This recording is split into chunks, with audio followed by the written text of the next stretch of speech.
지난주에 우리 양육훈련 받으신 분들 간증을 들었는데 여러분 어떠셨나요? 저는 참 감동을 하고 참 은혜스러운 시간이었습니다. 유별나게도 믿는다 이렇게 생각하시는 분 있습니까?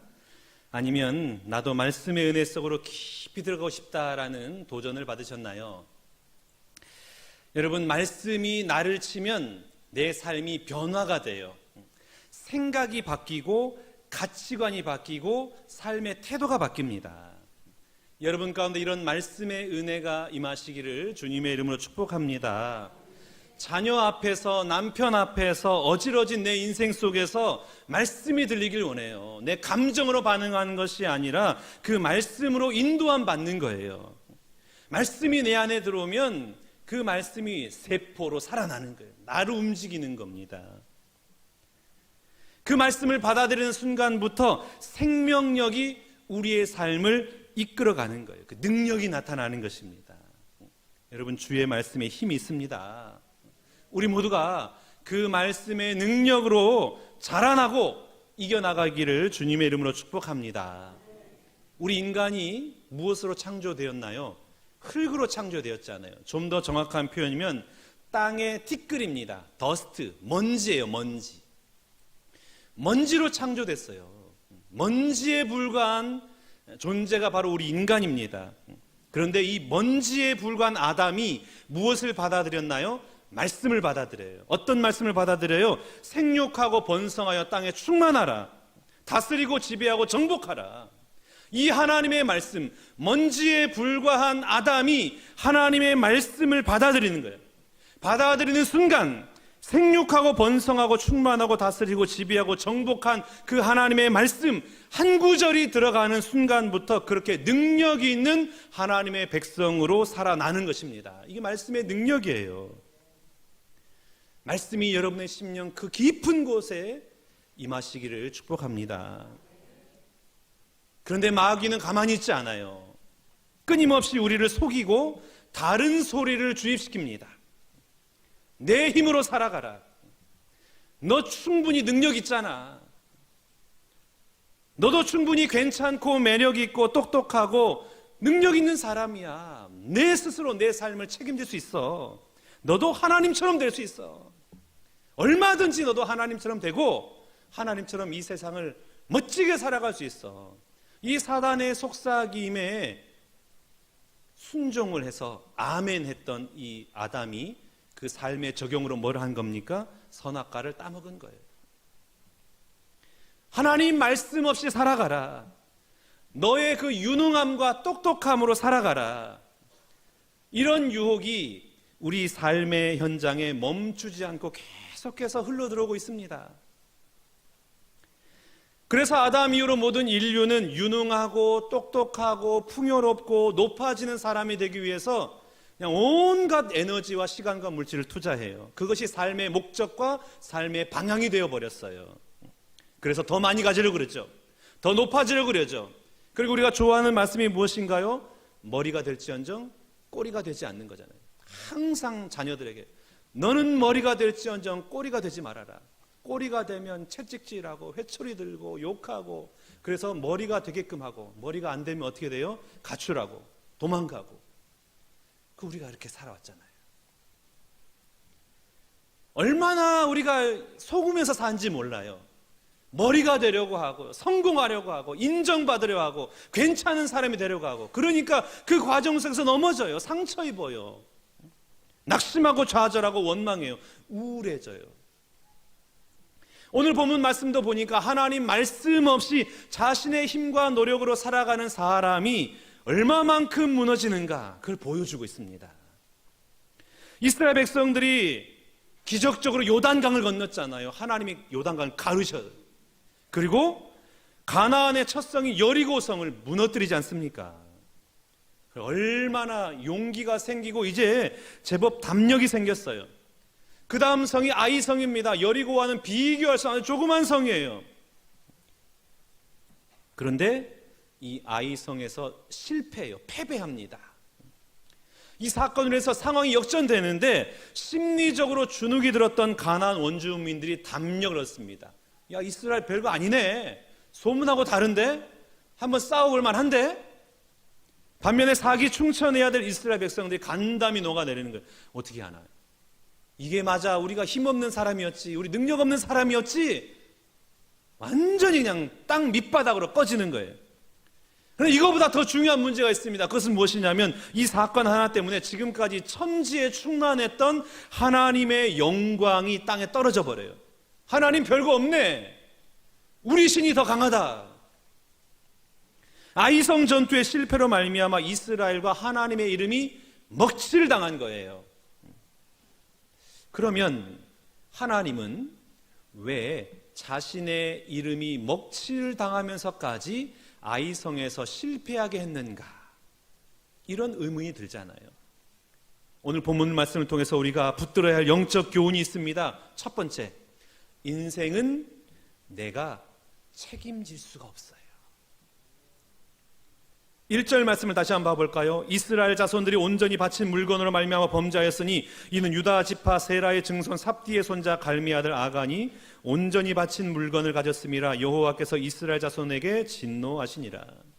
하나님께서 여리고성 전투에서 백성들에게 명령한 게 있습니다. 아무것도 취하지 말아라. 전리품은 아무도 가지지 말고 하나님 성전 곳간에 들여서 하나님께 다 바쳐라. 첫 승리의 예물이니 하나님 앞에 다 바쳐라. 여호수아 6장 18절 말씀 이렇게 말하고 있습니다. 너희는 온전히 바치고 그 바친 것 중에서 어떤 것이든지 취하여 너희가 이스라엘 진영으로 바치는 것이 되게 하여 고통을 당하게 되지 아니하도록 오직 너희는 그 바친 물건에 손대지 말라. 아무도 손대지 말아라.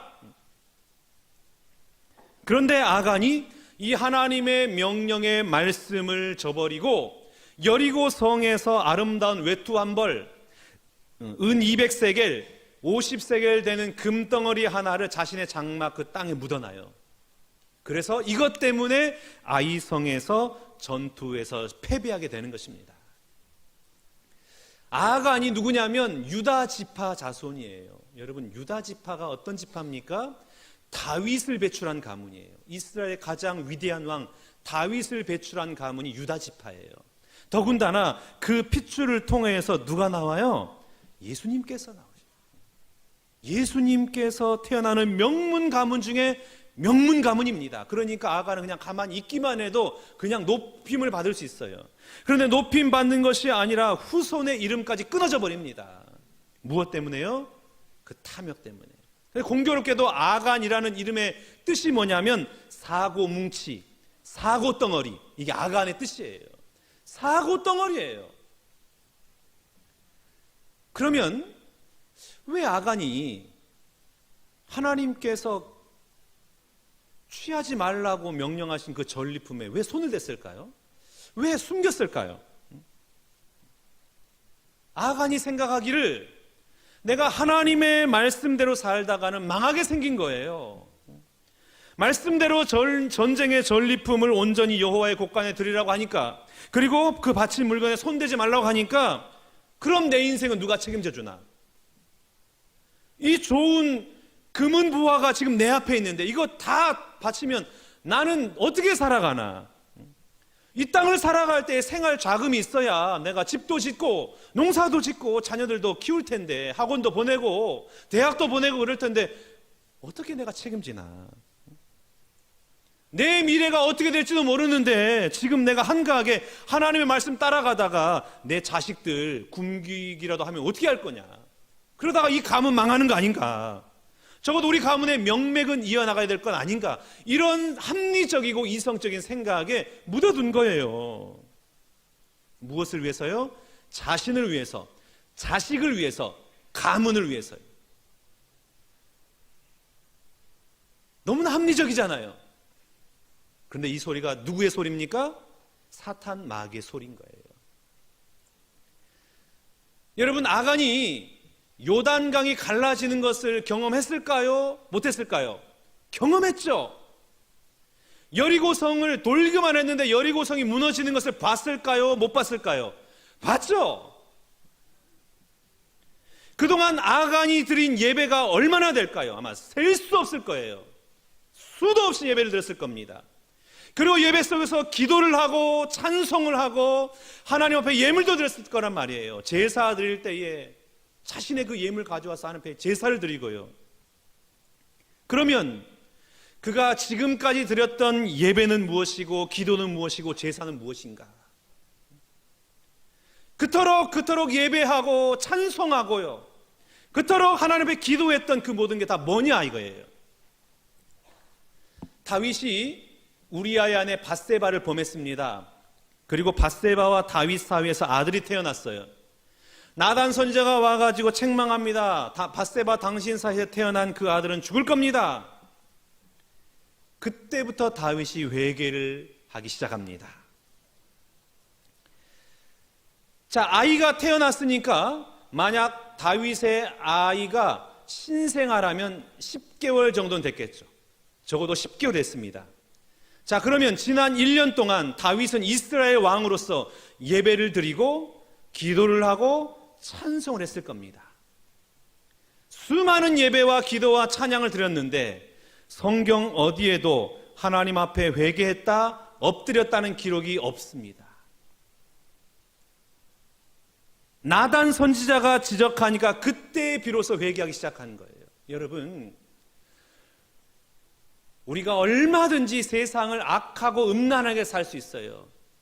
바람도 피우고 도둑질도 하고 온갖 잡단 모든 악한 것들 다 행하면서 살다가 설교도 하고 이렇게 찬양도 하고 기도도 하고 봉사도 할 수 있단 말이에요.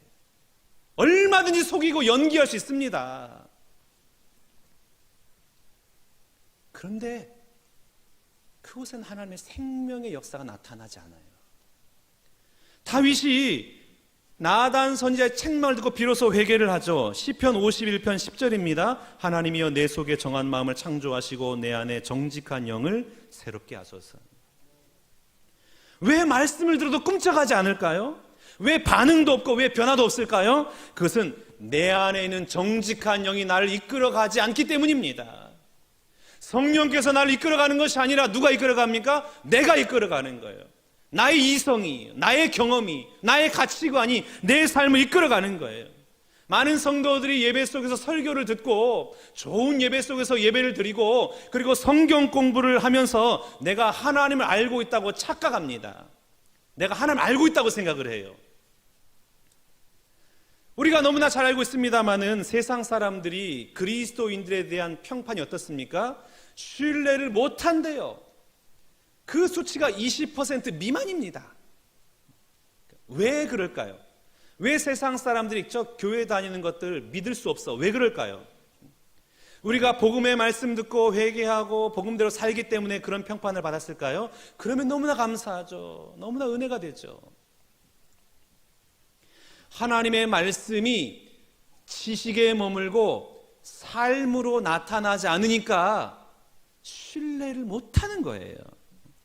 성령의 이끄심과 인도하심을 받지 못해요. 은혜를 경험하지 못해요. 그러니까 여전히 미워하고 여전히 근심하고 여전히 분열하고 여전히 소리 지르고 여전히 못마땅해 하고 여전히 탐욕스럽고 여전히 이기적인 거예요. 온통 내 안위와 내 주장과 내 경험밖에 없어요. 배타적인 거예요. 다른 사람을 존중하고 인정하지 않아요. 그러니 여러분 어떻게 생명의 역사가 나타나요? 생명의 역사가 안 나타나죠. 죽음의 문을 닫고 부활의 문을 활짝 열어주신 그 예수님의 충만하신 은혜 속으로 들어가지 못하는 겁니다. 오늘 예배한 여러분 모두 가운데 나를 살리시고 새롭게 하시고 그 풍성케 하시는 생명의 성령의 역사가 임하시기를 축복합니다. 아간이 예배를 드렸습니다. 기도도 하고 찬양도 했어요. 그런데 하나님의 말씀을 거부한 거예요. 말씀대로 사는 것을 거부했어요. 성령의 다스리심을 받지 않은 겁니다. 성령의 다스리심을 받지 않으니까 어떻게 됩니까? 누구의 소리를 들어요? 사탄의 소리를 들어요. 사탄의 소리에 귀가 멀고 눈이 멀고 생각이 마비가 돼요. 그러니까 다른 사람이 어떻게 되든 말든 공동체가 무너지든 말든 내만 살면 된다. 우리 가정 살면 되지, 내 자식 살면 되지. 이렇게 해서 전리품을 숨긴 겁니다. 그래서 어떻게 됐어요? 행복해졌나요? 충만해졌나요? 부요해졌나요? 12절 말씀을 현대인의 성경으로 한번 보겠습니다. 이것이 바로 이스라엘 군이 적군에게 패하여 등을 돌리고 달아나게 된 이유이다. 그 결과 너희도 역시 그 저주받은 물건과 같이 되었다.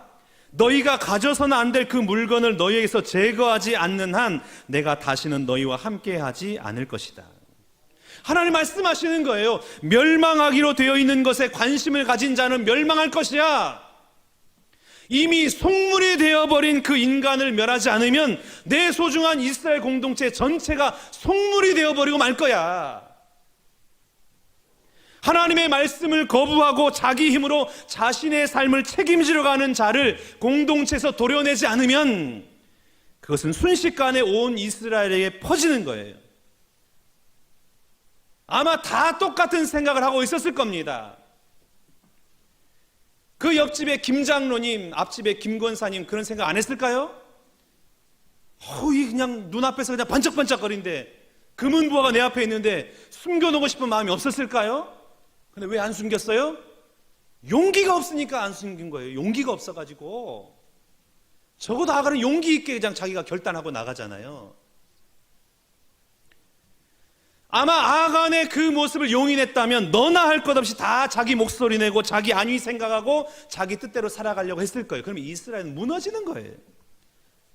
더 이상 하나님의 인도하심을 받지 못하는 거예요. 이스라엘 무슨 능력이 있습니까? 제대로 된 전쟁 한번 치러봤습니까? 정치를 잘해요. 외교력이 있어요. 경제력이 풍성해요. 아무것도 없어요. 아무것도. 이스라엘 백성들이 잘하는 것 있잖아요. 원망과 불평 말고는 잘하는 게 없어요. 그러니 하나님이 함께하지 않으면 당연히 망하는 거죠. 광야에서 짐승들의 밥이 되는 겁니다. 그래서 하나님이 그 싹을 도려내는 거예요. 여러분 안에 우리 가정 공동체, 교회 공동체를 무너지게 하는 그 아간의 모습이 도려내지시기를 축복합니다. 도려내줘야 돼요. 여러분은 하나님 말씀에 순종하고 계신가요? 혹시 나는 아간과 같이 가정에서, 교회에서 파괴하는 혹시 사고 덩어리, 골치 덩어리는 아닌가요? 여러분 말씀의 능력을 믿으시기를 바랍니다. 예수님은 죽음의 권세를 발로 밟으시고 깨뜨리셨어요. 부활의 역사를 여시고 생명의 역사를 여시고 우리의 영을 여셨단 말이에요. 그걸 우리에게 보여주셨습니다. 그러니 이것을 믿는 너희도 그 말씀 붙들고 살아가면 이런 놀라운 위대한 역사를 살아나게 될 거야. 우리에게 말씀하고 계신 겁니다. 네가 불 가운데 지날 때에도 불이 너를 태우지 못할 것이고 물 가운데 지날 때도 물이 너를 침몰하지 못할 거야. 사람을 만나? 사업을 시작해? 걱정하지 마. 하나님의 말씀을 붙들어. 하나님이 너와 함께 할 거야. 그 말씀이 내 감정을, 내 이성을, 내 의지를 꽉 붙잡아서 하나님의 붙들림 받아서 이 땅을 그 말씀 때문에 승리하는 그런 인생 살아가시기를 주님의 이름으로 축복합니다. 두 번째, 진짜 성공은 하나님 앞에 엎드리는 겁니다.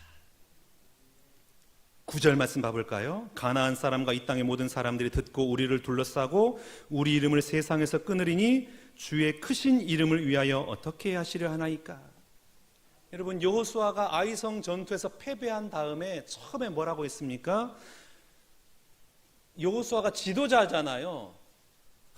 정말 내가 체면이 안 서네. 야 어떻게 내가 이렇게 멸시를 당해야 되겠느냐? 너네 정말 너무한 거 아니냐? 이렇게 말하는 것이 아니라 어떻게 반응했습니까?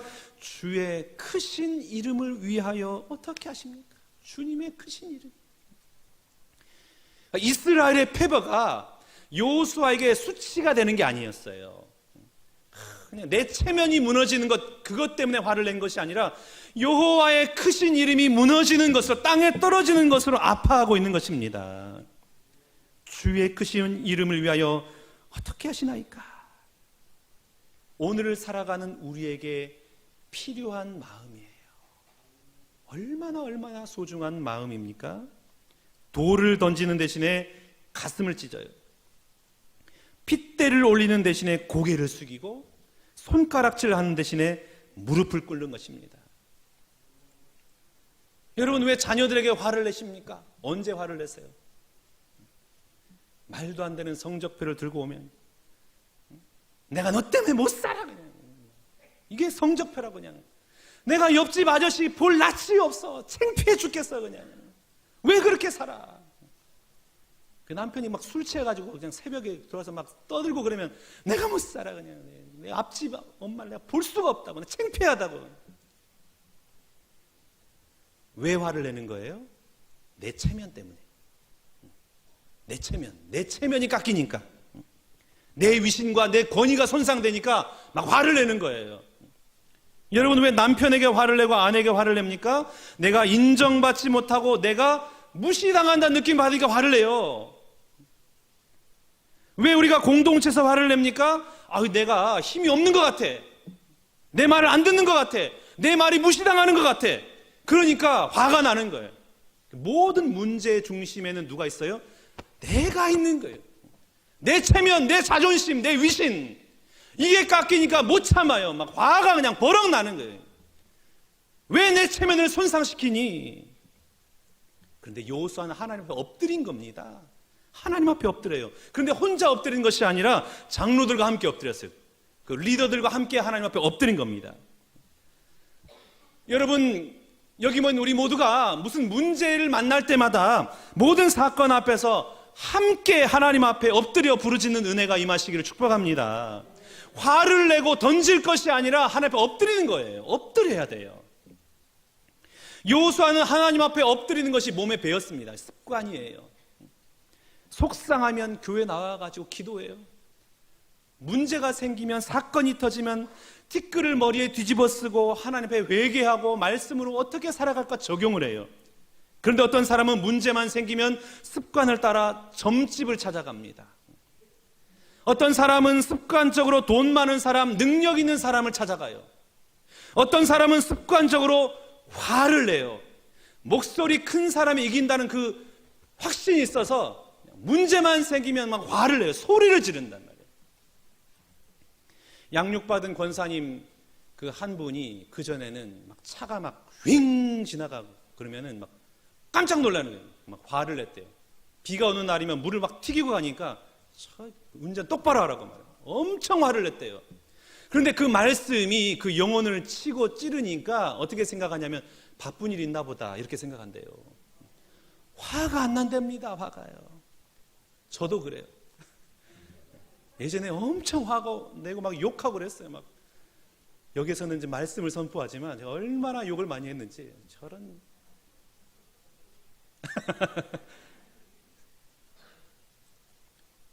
우리는 너무나 자주 화를 내요.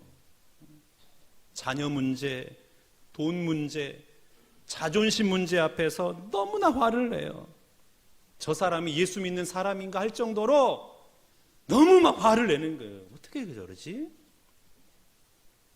여러분 어떠신가요? 자녀가 성적 떨어졌던 이유로 화를 내는 것이 아니라 자녀가 하나님의 영역에서 벗어나는 것으로 말미암아 화내시길 바랍니다. 남편이 나에게 잘해주지 못해서 화내는 것이 아니라 남편이 하나님의 통치를 받지 못한 것으로 말미암아 절망하시길 바랍니다. 어떤 사람이 나를 힘들게 하고 건드는 것으로 말미암아 화를 내는 것이 아니라 주의 말씀으로 품지 못하는 나를 통하여서 내가 이런 사람이구나, 그것 때문에 화를 내시기 바랍니다. 왜 나는 이런 문제 앞에서도 기도하지 못하는가? 왜 하나님께 맡기지 못하는가? 왜 나는 이렇게 세상적이고 음란하고 이기적인가? 이런 내 모습을 보고 분노하시길 바랍니다.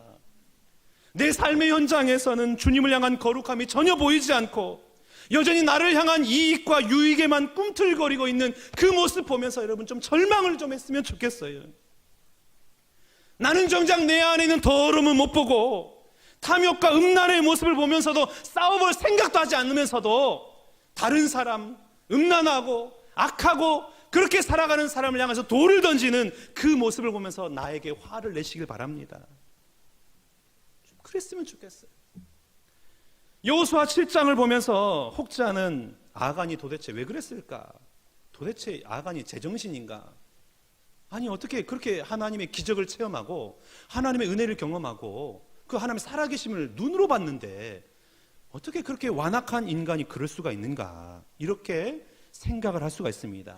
그런데 여러분, 우리도 그런 상황, 그런 사건에 놓이면 아간 못지않게, 아니 아간보다 훨씬 더 악랄하고 치밀하게 그렇게 살아갈 욕망 덩어리인 것, 혹시 여러분 그거 아십니까? 그래서 우리가 좀 이걸 고백했으면 좋겠어요. 아간을 향해서 돌을 던지는 것이 아니라 하나님, 내가 아간입니다. 아들이 문제가 아니라 남편과 아내가 문제가 아니라 바로 제가 문제입니다. 제가 아간입니다. 여전히 돈과 명예와 권력을 추구하며 살아가고 있는 내가 바뀌지 않습니다. 이런 모습을 보고 자라나는 우리의 자녀들이 절망하고 낙심하고 상처 덩어리로 살아갈 터인데, 피해의식으로 살아갈 터인데, 그런 자녀를 만든 장본인이 바로 접니다. 말씀으로 살아가지 못한 제가 바뀌게 하여 주옵소서. 말씀이 들어와서 하나님의 통치가 보이게 하시고 하나님의 왕대심이 인정되게 하여 주옵소서. 그래서 우리 기준들이 좀 변하고 마음이 새로워지고 그것으로 말미암아 육체가 회복되고 치유된 은혜가 임하시기를 축복합니다. 중국 한 나라의 한신이라는 사람이 전쟁에서 패하고 시골 변방에 숨어 들어갔습니다. 기생 밑에 들어갔어요. 기생밥을 얻어먹고 사는 거예요. 그러니까 그 주변의 마을 사람들이 와가지고 저 인간은 도대체 뭐하는 인간인가, 부끄럽지도 않은가, 기생 밑에 들어가가지고 그렇게 살아가고 있는가. 근데 보니까 허리에 칼을 차고 있었거든요. 귀족인가? 아니야, 귀족일 리가 없어. 이렇게 막 하고 있는데 그 동네 불량배들이 한신 앞에 찾아와서 나무라는 거예요. 남자가 도대체 그 꼴이 뭐냐? 그 기생 치마 폭에 쌓여가지고 그 밥 얻어먹는 게 말이 되냐? 도대체 너는 자존심 있냐 없냐? 나랑 한번 싸우자 하는 거예요. 나랑 한번 싸우자. 그 칼을 뽑아서 나랑 싸우자. 그게 싫으면 내 가랑이 사이로 기어 들어가라. 이렇게 말을 하는 거예요. 그때 이 한신이 칼에 손을 탁 잡습니다. 그러니까 주변의 사람이 칼을 뽑나 봐. 그러더니 칼에 손을 탁 잡고 무릎을 꿇더니 그 불량배의 가랑이 사이로 개처럼 기어 들어간 거예요.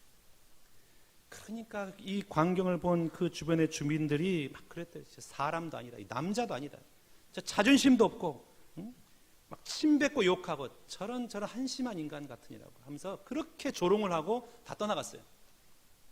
다 떠나가고 한신이 혼자 남았습니다. 초라한 모습으로 하늘을 바라보면서 그랬다잖아요. 구만리 창궁을 나르는 봉황의 뜻을 어찌 잡새가 알겠느냐.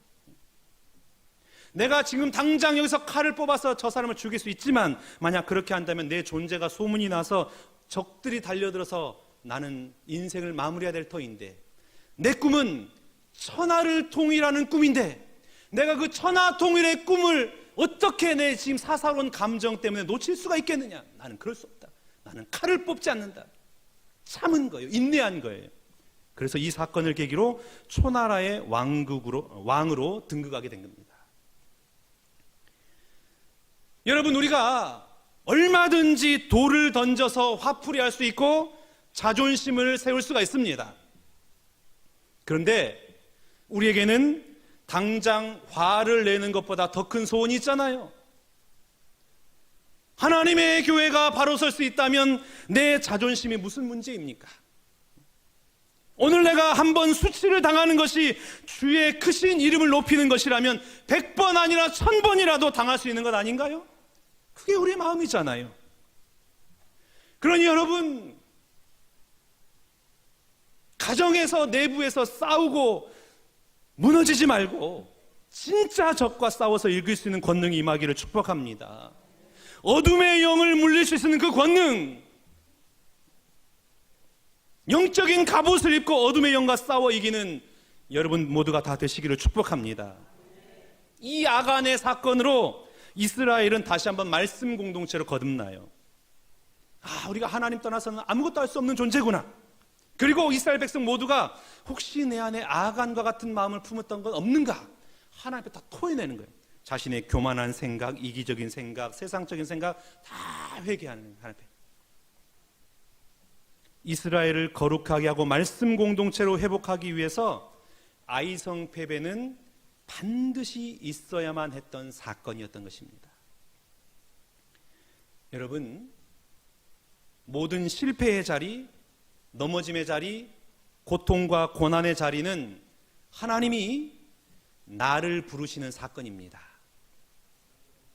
나를 들어 사용하시려는 위대한 하나님의 구원의 역사를 나를 통하여 이루시고자 하는 주님의 일꾼으로 부르시는 하나님의 은혜의 사건입니다.